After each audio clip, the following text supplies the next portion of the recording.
2월 8일 수요일 에바다교회 오늘은 여는 말씀 함께 나누겠습니다.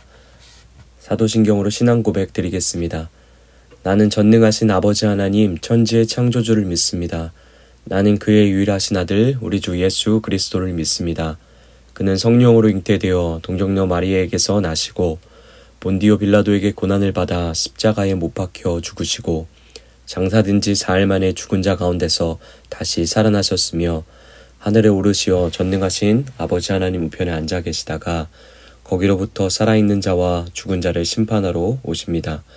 나는 성령을 믿으며 거룩한 공교회와 성도의 교제와 죄를 용서받는 것과 몸의 부활과 영생을 믿습니다.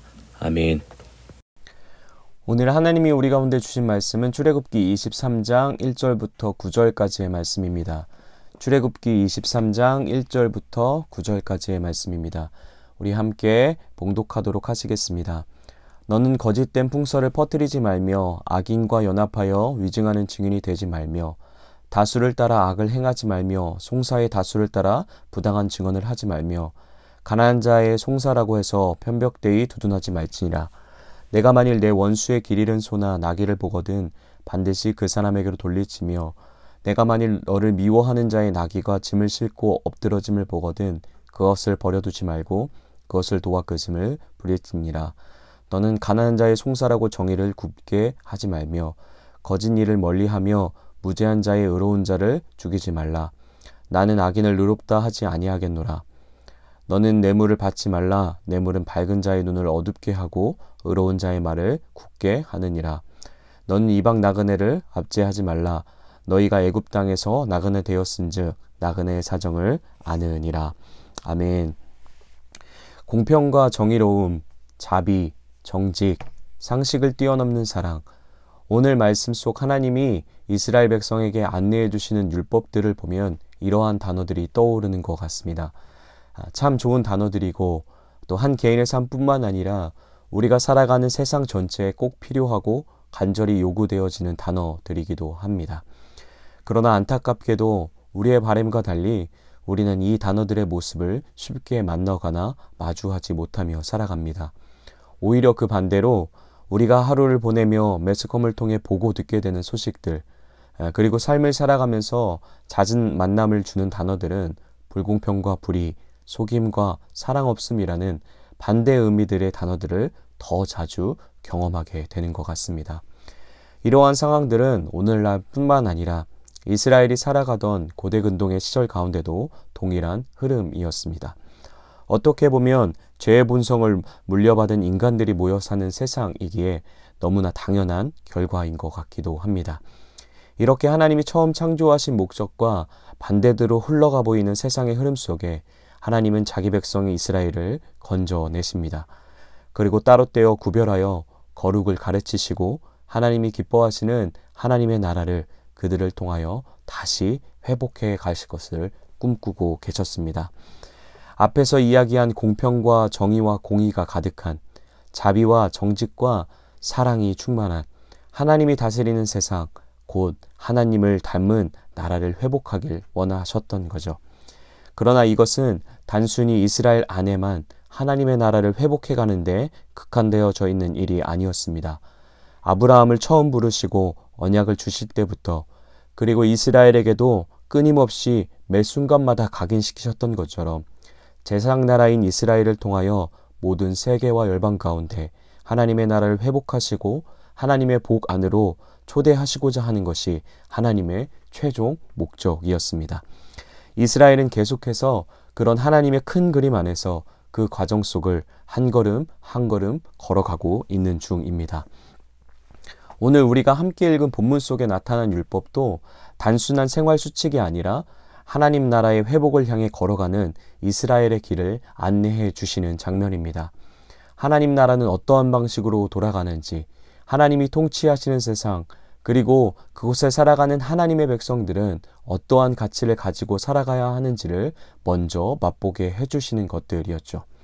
오늘 우리도 오늘 말씀을 통해서 하나님의 나라가 어떠한지 맛볼 수 있게 되길 소망하고 또 그 맛을 본 하나님의 나라를 우리가 속한 곳에서 함께 맛봄으로 확장해가는 통로의 역할을 아름답게 감당할 수 있는 하루가 될 수 있기를 소망합니다. 본문은 크게 두 가지 주제를 가지고 이야기를 하고 있습니다. 첫째는 재판에 대한 가르침이고 둘째는 원수에 대한 자세를 가르쳐주고 계십니다. 하나님은 이것을 통해 하나님 나라의 속성을 보여주길 원하셨습니다. 먼저 첫 번째 가르침은 1절부터 3절까지 말씀인데 우리 함께 읽도록 하겠습니다. 너는 거짓된 풍설을 퍼뜨리지 말며 악인과 연합하여 위증하는 증인이 되지 말며 다수를 따라 악을 행하지 말며 송사의 다수를 따라 부당한 증언을 하지 말며 가난한 자의 송사라고 해서 편벽되이 두둔하지 말지니라. 아멘. 재판에 대한 금지 사항을 말씀해 주십니다. 이스라엘의 법정에 있어서 순수성을 유지해야만 했습니다. 왜냐하면 하나님의 백성인 이스라엘의 재판은 하나님의 권위를 위임받아 하는 일이었기 때문입니다.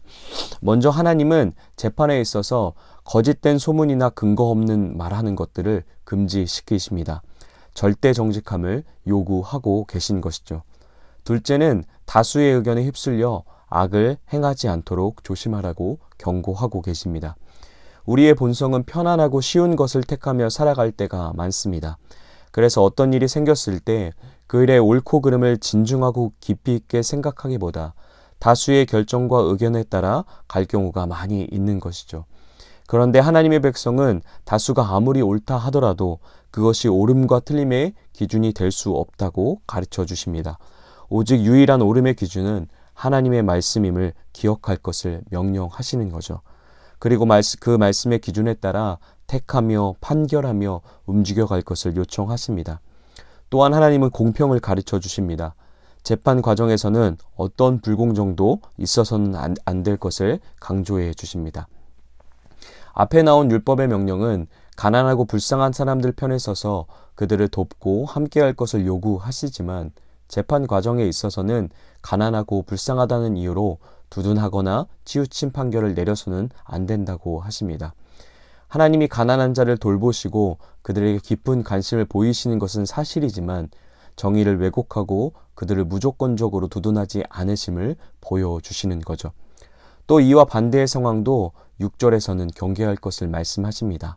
가난하고 사회적 약자란 이유로 불리하고 불공평한 판결을 내려서도 안 될 것을 말씀하시는 것입니다. 하나님의 백성은 이런 공평과 공정의 시선 그리고 정의의 기준을 탑재해야 했습니다. 이외에도 하나님은 7절 9절을 통해 이스라엘이 선한 양심을 가지고 하나님의 기준에 따라 살아가야 할 여러 조항에 대해서 안내해 주고 계십니다. 거짓 고발을 멀리하고 죄 없는 사람이나 의로운 사람을 죽이지 말아야 했으며 뇌물을 받지 않는 것과 이방인들을 억압하지 말아야 할 것을 명령하십니다. 두 번째, 하나님은 원수에 대한 자세를 통해 이스라엘에게 상식을 뛰어넘는 사랑과 자비를 가르치십니다. 우리 4절 5절 우리 함께 읽도록 하겠습니다. 내가 만일 내 원수의 길 잃은 소나 나귀를 보거든 반드시 그 사람에게로 돌릴지며 내가 만일 너를 미워하는 자의 나귀가 짐을 싣고 엎드러짐을 보거든 그것을 버려두지 말고 그것을 도와 그 짐을 붙일지니라. 아멘. 하나님의 백성은 원수를 대할 때마저도 자비로워야 한다고 말씀하십니다. 원수의 짐승이 길을 잃고 헤매거나 공경에 처해 있으면 모른 채 하지 말고 적절한 조치를 취해서 원수를 돕고 그의 손실을 막아주라고 이야기하십니다. 이 명령은 어떠한 관점에서는 십계명이 요구하는 것보다 더 초월적인 사랑과 자비를 지금 이스라엘에게 요청하고 안내하고 계신 것이었죠. 이와 같이 하나님은 재판의 과정 그리고 또 원수와의 관계를 통해 하나님이 통치하는 세상의 중요한 가치들을 이스라엘로 그리고 오늘 우리에게 알게 하십니다. 위에서 우리가 함께 나눴듯 그것은 공평과 정의 그리고 정직함과 자비함이 가득한 나라, 상식을 뛰어넘는 사랑과 용서가 있는 나라였습니다. 하나님의 백성들은 서로를 대할 때 자비와 긍휼로 그리고 공평과 정의를 추구하며 살아가야 함을 가르쳐 주십니다. 상식을 뛰어넘는 용서와 사랑으로 서로를 품고 품어내야 함을 명령하시는 거죠. 때로는 그 대상이 원수라도 말입니다. 이것은 세상에서는 감히 구현해낼 수 없는 경험해 볼 수 없는 것들이었습니다. 어쩌면 세상이 바라보는 시선 안에서는 이런 가치들은 어리석고 멍청한 것처럼 보일 것입니다.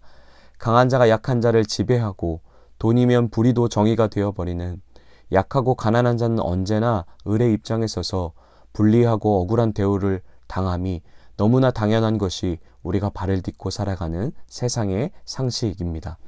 누가 더 잘 속이고 더 많이 남의 것을 빼앗아야 승리하는 세상, 서로의 위를 점이하고자 무한 경쟁을 하며 서로를 짓밟는 것으로 현안이 되어 있는 세상 속에서 하나님의 나라의 방식은 굉장히 터무니없는 소리처럼 들리기도 할 것입니다.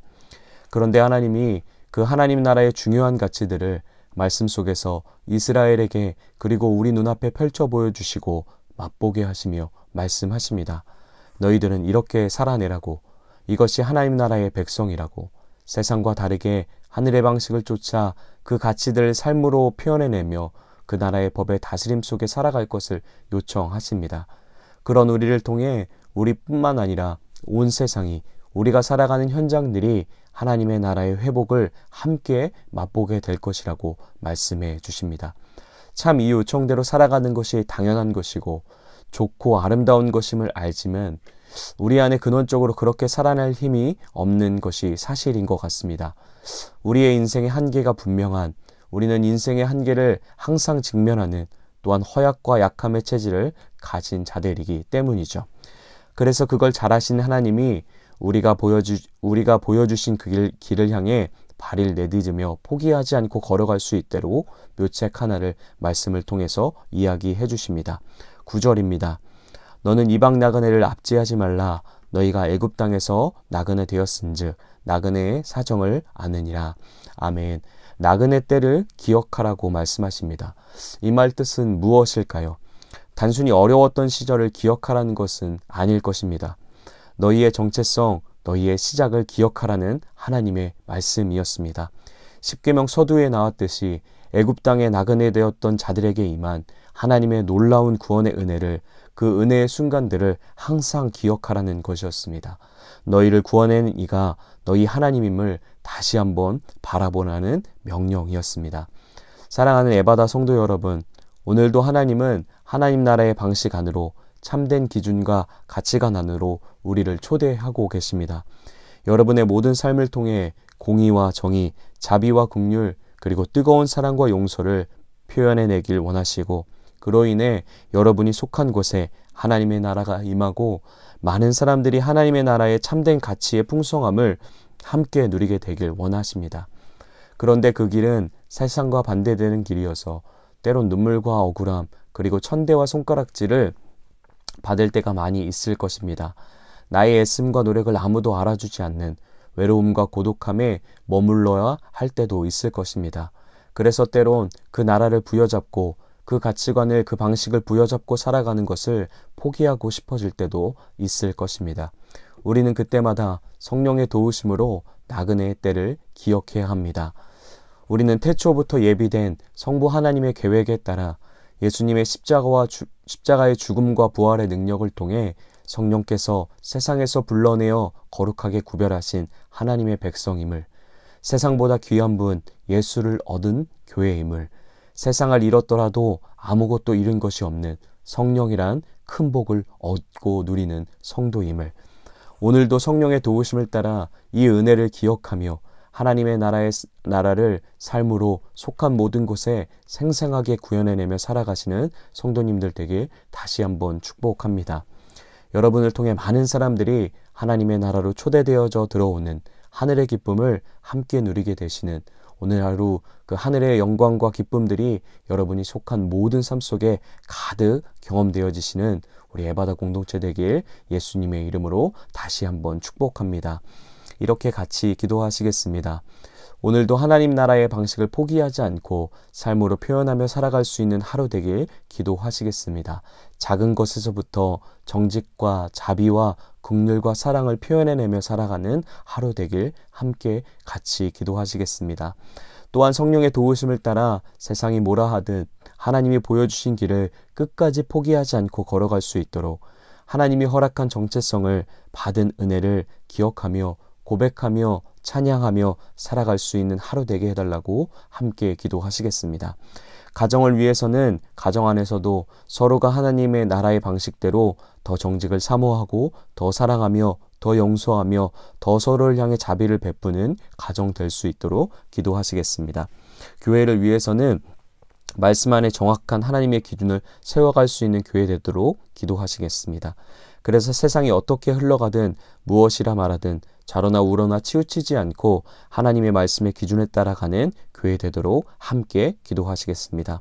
세계를 위해서는 계속해서 투르키예와 시리아를 위해서 기도하시겠습니다. 국가 비상상태로 온 나라가 혼란과 어려움 속에 있는데 하늘의 평안과 위로가 가득할 수 있도록, 또한 빨리 안정되어서 구조작업이 안전하게 이루어질 수 있도록, 또 많은 도움의 손길들이 그곳을 향할 수 있도록 함께 기도하겠습니다. 또 계속해서 터키 선교사님과 그 가정을 위해 함께 평안을 중보하며 함께 기도하시겠습니다. 오늘 공동체 기도는 김정란 집사님을 위해서 함께 같이 기도하겠습니다. 개인의 기도 제목은 하나님의 사랑을 잊지 않고 행함이 있는 믿음을 지키게 하여 주시옵소서. 어디에 있든 하나님 실망시키지 않게 하여 주시고 하나님께서 동행하여 주셔서 지켜주시길. 또 가정을 위해 기도 제목은 준범, 준혁 두 아들 믿음 안에서 자라나며 하나님의 사랑을 알게 하시고 키와 지혜가 자라며 건강하게 하여 주소서. 배우자도 하나님의 참뜻을 알고 하나님만 의지하는 자가 되게 하여 주시옵소서. 삶의 현장을 위한 기도 제목은 처음 시작하는 일이라 지혜롭게 해결해 갈 수 있게 하여 주시며 그리스도의 향기를 풍길 수 있는 자가 될 수 있도록 함께 기도하시겠습니다. 교회를 위한 기도 제목은 목사님을 중심으로 서로 하나 되어 중보할 수 있게 도와주시고 어려운 성도님들을 위해 서로 돌아보며 서로 사랑할 수 있는 교회 될 수 있게 하여 주세요. 하나 될 수 있는 교회 되길 원합니다. 사회와 나라 온 세계를 위한 기도 제목은 전쟁이 끝나고 모든 세계가 그리스도를 품으며 하나님을 알게 하시고 평화로운 세계가 될 수 있기를 원합니다. 우리 기도 제목을 기억하시며 우리 김정란 집사님을 위해서 우리 한마음으로 간절하게 기도하시고 각자의 자리에서 기도하신 후에 주기도문으로 모든 예배 마치도록 하겠습니다.